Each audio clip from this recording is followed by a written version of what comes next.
If you're successful in the Western world, chances are more people than ever despise you for that success. And today I'm going to share with you some of the latest examples of why you should probably be more scared than you actually are. I live overseas and I talk about the idea of hard freedom versus soft freedom. Hard freedom is it's written in the Constitution. You can do this. The government cannot stop you from doing this. Now we've seen, particularly in the Western world, how, they write stuff down. That's very much a cultural function, I think, of Western and especially English-speaking cultures. Everything is clearly documented. And do the governments always follow those things, though? Not necessarily. In the United States, where I'm from, you've seen a lot of people's so-called rights, so-called constitutional rights, being stripped, being not observed. You've seen people having their assets seized just because they were located in the same vault as that of a drug dealer, an alleged drug dealer. The US and many other Western countries don't even follow their own laws, but that's what a hard freedom is. It's written down, and if they honor it, that's actually in writing.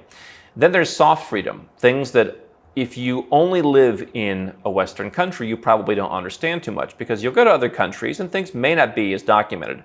If you look at, again, culturally speaking, obviously countries around the world have laws that are written down. They have things that are developed. It's not written, laws in other countries aren't written on the back of a pizza napkin.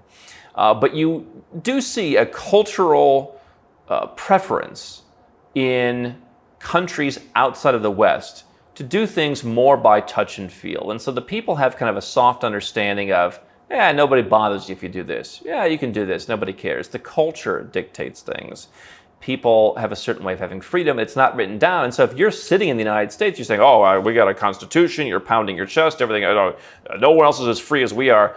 And then I can tell you from experience of over a dozen years living overseas, you feel more free.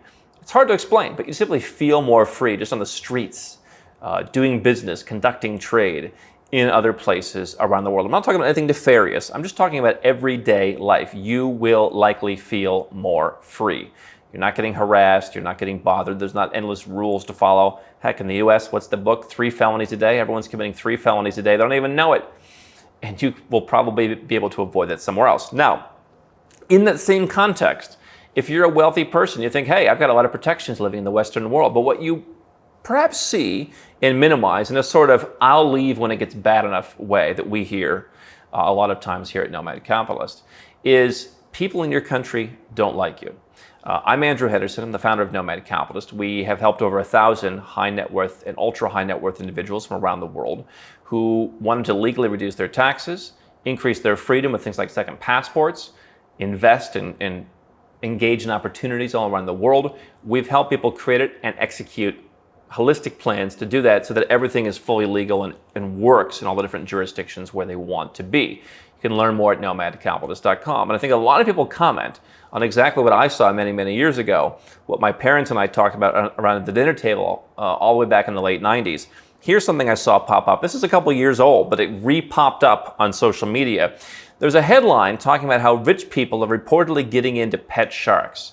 Now, I think that certainly there are countries around the world where there aren't that many rich people. And you can go there and you can kind of float above the culture. And occasionally you'll go to a burrito shop and a guy will, insult you because he thinks that you're not rich, whatever. But generally speaking, in other places, people understand that there's some, a few crazy rich people, and then there's the rest of everybody else. What you don't have in the Western world, again, take the United States, I think it's about 55 companies that are the most egregious, like they just don't pay taxes. Now you can argue, here's why they don't pay taxes, there's incentives, the depreciation, whatever arguments, and hey, there's perhaps something to that. But the politicians on the left wing, and a lot of the folks who feel aggrieved that a lot of the opportunities that used to be very easy have now been distributed across the world, believe those politicians when they say, all companies don't pay tax. I look at companies to invest in all the time. Plenty of Western companies, including the US, pay plenty of tax. All the people that we work with, all of our high-level clients, they're paying a fortune in tax. They're paying 40% and above, even if they live in Florida by the time you add it all up. So where these rich people aren't paying taxes, where is that? Well, it's a handful of folks. By the way, sure, can you just double down on a huge real estate portfolio and depreciate your way out of it? Sure, Do you want to only invest in real estate in the US? I mean, is that the best philosophy for having a diversified portfolio? Probably not. But the idea here is rich people supposedly getting into pet sharks. There's a couple people out there who are like the Tiger King of sharks, apparently. This is a couple years ago. And now it's, oh, rich people. So here's what one guy said. Here's the response. This is a blue checkmark guy on social media. You would think this would be canceled for violence and for harassing and bullying. He said, looking forward to this problem taking care of itself. As in, oh, you're some rich guy, you deserve to be eaten by a shark. I'm not in favor of people having sharks or tigers or emus or tigers or whatever they got rolling around up there. Leave the animals alone. But the idea that we should be wishing people death, to me, is something that you didn't see that many years ago. And everybody I know who's successful, who speaks out about this, really believes that it has gotten worse. There was a time when, hey, that guy's successful. He worked hard. He built something up. We should learn from that person. Obviously, there's always some bloviating person with an ego that's just insufferable. And all right, we're not going to listen to that guy. But the idea, I mean, if I scroll through, rich people are getting sharks, it's just a bunch of hate against rich people. And this is just, regular social media. Here's what we saw recently from the same guy, the same blue checkmark guy, who some time ago said, we hope the rich get eaten by sharks. He talked about Elon Musk. Now, you can like Elon Musk or you can not, but he said Elon Musk, who took an opinion on the war in Russia versus Ukraine, not even on the war itself, but on one piece of the war. He's freelancing as a Russian agent, is a great argument for the wealth tax. Here's why this guy wants a wealth tax in the U.S. alongside of Elizabeth Warren. And by the way, in the U.S., you can't move to escape the wealth tax, as opposed to like what the French did, for example, moving to Belgium. No person should be so rich that they are unstoppable when they go insane. The standard is always, if you're wealthy and we don't agree with you, now you're insane. This is how divided politics have become. Now, obviously, politics everywhere is contentious. But you go back and talk to my parents, you go back and talk to my grandmother. Was there a time when people wanted those they didn't agree with or who were more successful to be eaten by sharks and who called them insane? No person should be so rich that they're unstoppable when they go insane. What happens if those people are creating incredible value for society, whether you like it or not? But the point is now you've got a bunch of politicians, a bunch of thought leaders, a bunch of guys at think tanks who create no value at all, telling you who creates value that because you have enough money to do whatever. By the way, I had money, you have money. Were we buying off U.S. senators? Were we housing pet sharks? No. But that's the perception. Nobody knows the difference. Talking to a friend of mine the other day, nobody knows the difference if you have $1 million or $1 billion. I mean, really, if you take Instagram pictures on a fake private jet film studio and you lease a nice car, they think that you're like a billionaire in some cases. Like, no joke. I literally think some people think that. And so then you get to be lumped in with, you've gone insane. And so my response was, thank goodness that we have such perfect people in society as this blue checkmark guy who work for our government. I don't know if he does, but at least advising the government, who decide who's gone insane so they can take your money. This is the policy. They will dictate, oh, you know what, you've gone insane. We saw you had a pet shark, or were you Googling sharks? I saw you Googling sharks. You've got a pet shark, Elon. We're coming for your money because you've gone insane. Thank goodness you have these guys with the blue check mark saying that. Now, Robert Reich, you may remember him from past political administrations. What does he think about this? Now, again, these are the wealthiest of the wealthy, but I really don't believe the average person knows the difference. Mark Zuckerberg's owned Facebook, Instagram, and WhatsApp. Okay, built a big company, bought 2 of them. Jeff Bezos owns the Washington Post. Really, in the information age, a guy owning a newspaper, we care? Really? Elon Musk owns Twitter. Again, many sources of information. When multi-billionaires take control of our most vital platforms for communication, it's not a win for free speech, it's a win for oligarchy. Because none of those guys had to actually work, because Jeff Bezos inherited it all. Oh, wait, he didn't.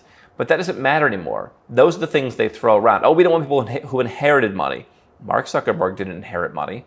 Now, Mark Zuckerberg, I guess, did he go to a public school? Did he escape the public school system because his parents had a few bucks? The public school system that all these guys want your kids to go to so they can dumb them down. But nevertheless, these guys had to create billions on their own. And it'll always trickle down. The same thing's happening in Los Angeles. The guy who bought the LA Times. Everyone comes out swinging at him.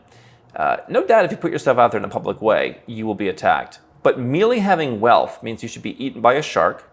There should be a committee to determine if you've gone insane, run by people who produce nothing, and to which point they can take your money. And then if you buy any kind of asset, which, I mean, again, a newspaper, really? That's what we're looking at now? Oh, now it's an oligarchy. This was the narrative when you saw, for example, the UK cancel their investor visa in February. The narrative was that, oh, we don't want the Russian oligarchs coming. That was largely the narrative throughout Europe of saying why we should shut down things like golden visa programs. We don't want oligarchs coming and bringing their blood money here. Really? Most people with $1 million to invest in a country in Europe have blood money? Or is that like 3 people? And it's just a cool political narrative to call everyone an oligarch. You're an oligarch. That was literally what happened in the European Parliament with the people who so far have not been successful, and I know that they will be successful, trying to shut down your ability to invest in a country in Europe and get a residence permit and then work towards citizenship. They don't like that because their political narrative is you're some rich fat cat. And they show pictures of the guys who hang it with Putin. They show headlines like one rich guy somewhere about a shark. And somehow now you're lumped in with that because you want to buy your way in. Everything's corrupting the system. I just want to move. I want to go where I'm treated best. I want to do what my ancestors did and go somewhere else. Your fellow citizens increasingly hate you. And so if you think you don't need an insurance policy against that, then you would be going against multi-billionaires like Peter Thiel, who said, yeah, you know what? I want a place in New Zealand where I can go and escape the madness when needed. He continues, it's reported, to acquire additional citizenships, spending large sums to do it because he believes in having options.